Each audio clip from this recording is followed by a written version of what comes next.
अ, अभी जब मैं ये वीडियो बना रहा हूँ तो सुबह के लगभग 3 बज चुके हैं।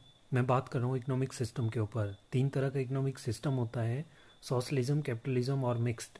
अगर मैं कैपिटलिज्म की बात करूँ तो जितने भी फैक्टर ऑफ प्रोडक्शन होते हैं, जितने भी उत्पादन के साधन होते हैं, जब उनके ऊपर कंट्रोल जो है प्राइवेट पीपल का होता है, मतलब प्राइवेट हाथों में उनका कंट्रोल होता है, तो वो होता है कैपिटलिज्म। अगर मैं सोशलिज्म की बात करूँ तो जब जितने भी फैक्टर ऑफ प्रोडक्शन है उन सब के ऊपर कंट्रोल जो है गवर्नमेंट के पास होता है, तो वो होता है हमारा सोशलिज्म।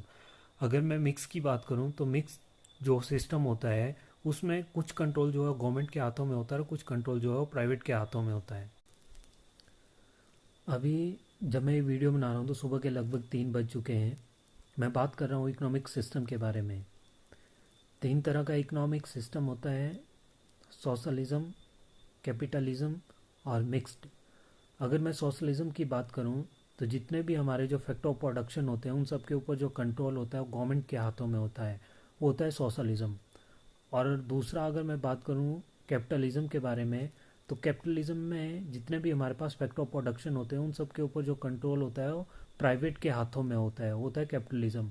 वहीं मैं मिक्स्ड की बात करूं तो मिक्स्ड में जो है वो कुछ कंट्रोल जो है गवर्नमेंट के हाथों में होता है और कुछ कंट्रोल जो है वो प्राइवेट के हाथों में होता है, तो वो होता है मिक्स्ड सिस्टम।